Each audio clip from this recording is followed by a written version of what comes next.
Welcome to the So She Can Bloom podcast. My name is Ariel White, and here we talk about real transformation because your beliefs shape your thoughts shape your words shape your actions, and your actions shape your life. So if you are ready to stop feeling stuck and start becoming, then you are in the right place. So I'm not sure if this is your first time tuning in to So She Can Bloom, but I realize I want to kick this episode off explaining once again what Bloom really stands for. So while Bloom is all about things pretty when you initially think about it, about flowers coming all bright and amazing, the pinks, the purples, Bloom, what God gave me, is an acronym, and it stands for Breaking Loose of Old Mindsets. And what I realized is, as God was calling me to focus more on like, what is my purpose for your life? You're so busy doing all the things, but I want you to focus on what I have called you to do. And it's a difference between just doing and being. And oh my God, I'm not even going to lie to you guys. This episode, I was a little afraid to record because I'm like, I got to expose myself. Like, if we are going to be on here talking about breaking loose of old mindsets, oh my Lord, Father, you're going to start with me. Oh my Lord, I'm going to have to share some of the things that you have been dealing with me on. And if I'm honest, this was quite challenging because if we honest with ourselves, in life, sometimes it feels like everybody has a role that they play, right? You got the person that's the athlete. They are always so athletic. They can play sports well. You know, they might be the popular kid in a group. And then sometimes you got the artsy people. It's like, oh my God, they can create anything. They're so good at music. They can tap into any instrument and just make it sound amazing. And then sometimes you have like the shy kid. They kind of are the ones that kind of sit in the back of the class. Oftentimes we don't do this consciously. It's our subconscious. We kind of put people in a box, and oftentimes we put ourselves in a box. So growing up, I'll tell you a little bit about like who I am and how I was as a kid. If I'm honest, not just as a kid, but into my teen years, my adult years, and even now, how sometimes I show up in life as God makes me aware and is allowing me to see what's going on in my heart, to heal things and grow.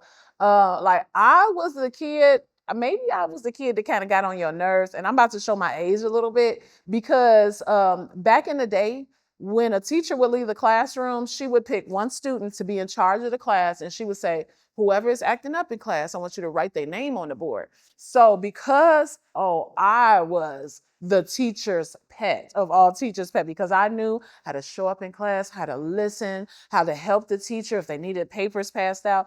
She always chose me, or my teacher always chose me to be like, okay, Ariel, I'm gonna step out for a minute. There's somebody cutting up, write their name on the board.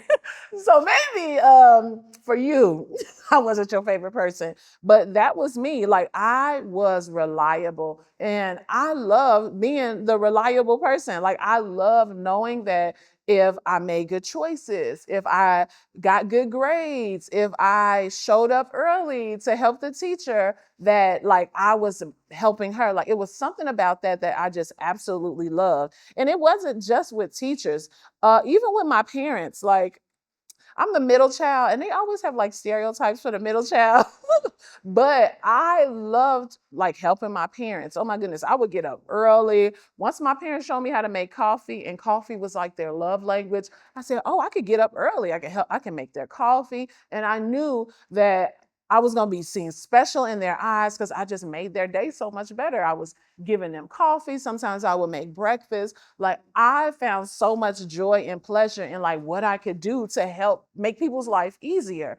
Even as I got older, it's crazy because in high school, I felt like, man, I wish I would have had more help as a freshman. So what did Ariel decide to do? When I became a senior, I joined something called Senior Mentors. And basically, we found little mentors that were freshmen, and we helped them. And I loved doing that. anywhere where I can kind of insert myself and figure out what can I do to help people, because I realize when I help people, like, they love it. They love me. They're like, oh, Ariel is great. If you need somebody to help you, Ariel is going to show up for you. And that just transferred over into adulthood. Like, I literally was like, what can I do? I want to be of value to people. I want to make sure that I am doing great things so that I'm helping other people just climb in life. Other people have great days, whatever that looks like. That was me. Like, I was that girl. But what I didn't realize is I began to do this from a place that my motives weren't necessarily the purest, right? And if I'm honest with you, let me tell you, like, healing is ghetto. Like, talking about breaking loose of old mindsets and blooming is totally ghetto. Like, doing what God has called you to do, oh my God, a lot of times can be extremely ghetto. So I'm thinking me showing up for other people is amazing. I'm being so helpful. I get the accolades of Ariel is the reliable one. And when I tell you, when I start taking this journey of God, what does it mean to bloom? What does it mean to break loose of my old mindsets that do not um, align with what you have said about me, what you have called me to do, what you have purposed me to do? Like, what does that look like? I began to journal. And I don't know about you guys, like, I'm a journaler. Like, I like to write things down because sometimes it's just easier for me to explain myself through writing. So, like I said, this entire time I'm thinking, me being a helper, me showing up for people, me being the first one to raise my hand and be like, I'll do it, I can help you, that this was a good thing. What God began to show me is that, Ariel, you have always been operating from a place of approval and not acceptance. And y'all not gonna come over here and judge me.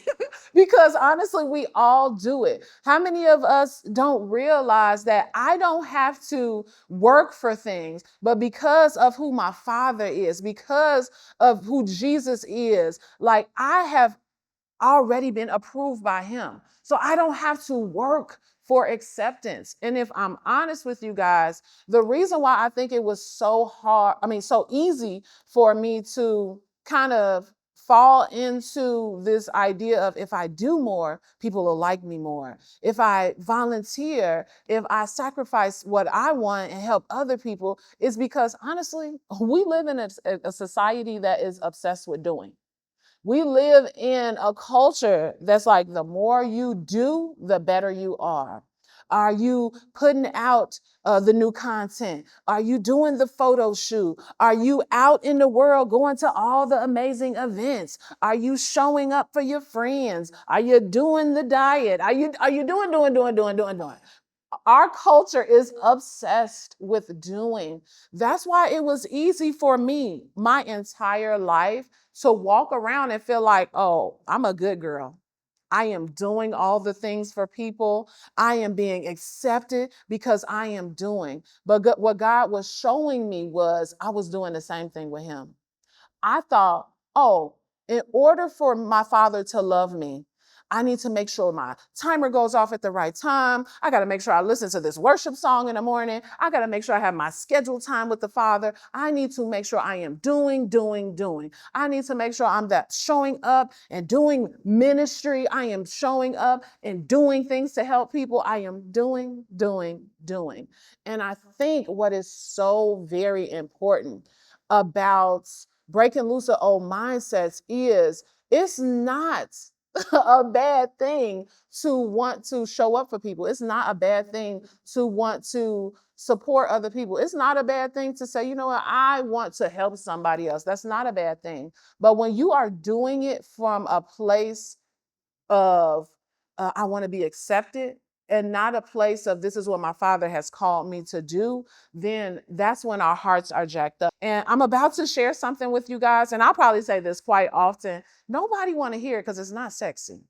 Everybody wants this fabulous formula, and it's like, oh, now you can grow. Now you will change. Now you'll know your purpose and life will be different for you. But I'm telling you, it's really simple. When it comes to trying to figure out, God, what is in my heart that doesn't belong there?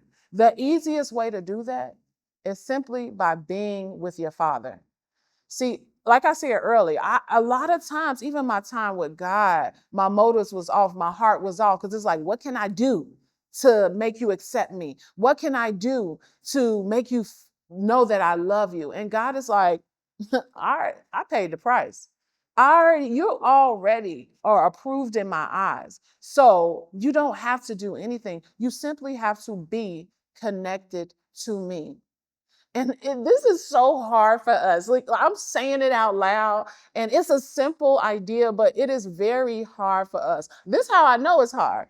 I want you to challenge yourself today to sit somewhere for 5 minutes and just be.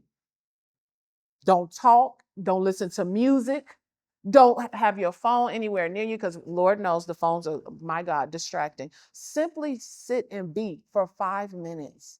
Some of y'all would lose your minds because we have trained ourselves. Our culture has trained us. What else can I do? Oh my God, we can scroll, scroll, scroll. My mind, it always needs information, information. But our Father is the exact opposite. He says, you know what? Who you are is enough. Who you are is amazing. And believe it or not, I just want to be with you. I just want to spend time with you. I want to get to know you. I want you to get to know me. And it's in that place where God can reveal everything that we need to know about life. I know it ain't sexy.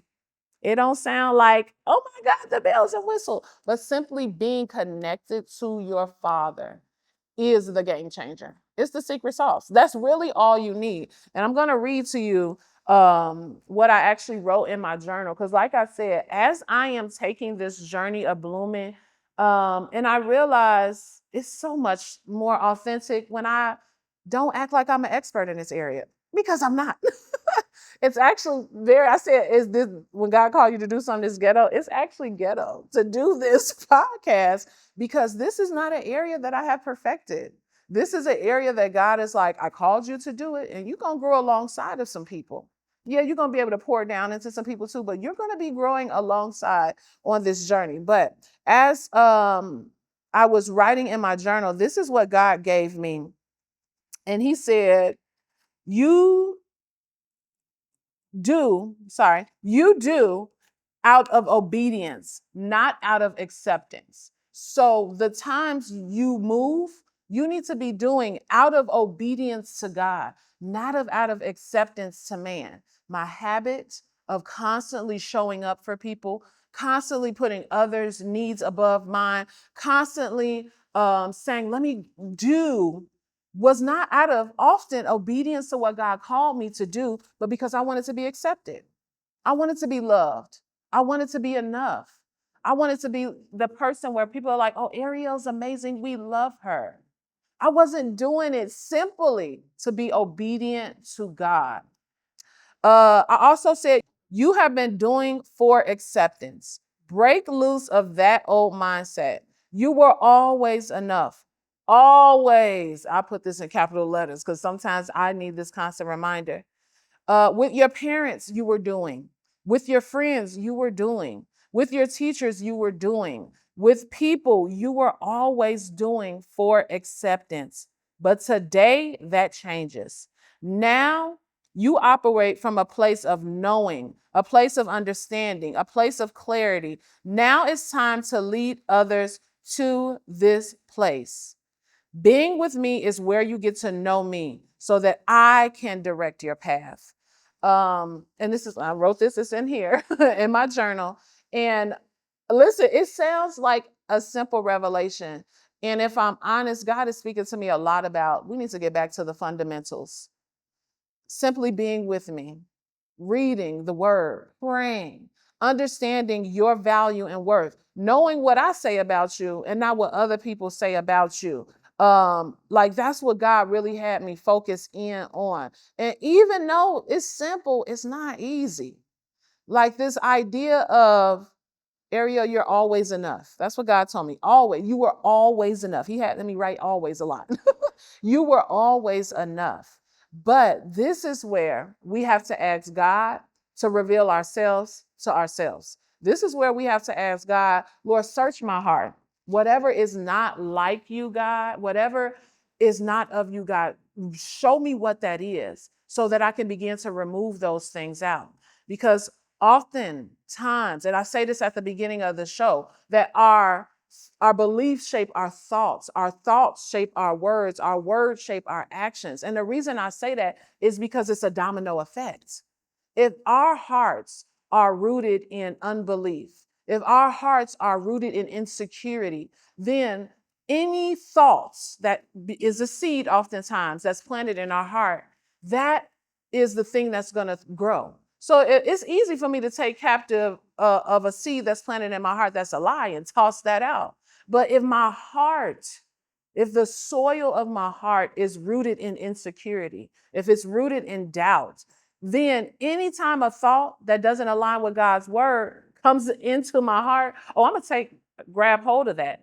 And that's going to become what I began to use in my life. Once again, your beliefs shape your thoughts. The thoughts shape your words. Your words then shape the actions that you do, and your actions shape your entire life. So if you want to change your life, you got to start with your heart, because everything is a domino effect. I'm sorry, y'all. I know I'm stopping this episode. It was just getting juicy, but we are going to have a part 2. So make sure you join us next week to finish up what we were talking about here about acceptance versus approval. And remember, you are not becoming somebody new. You are becoming exactly who God created you to be. Remember, as you bloom, you give someone else permission to bloom too. Until next time.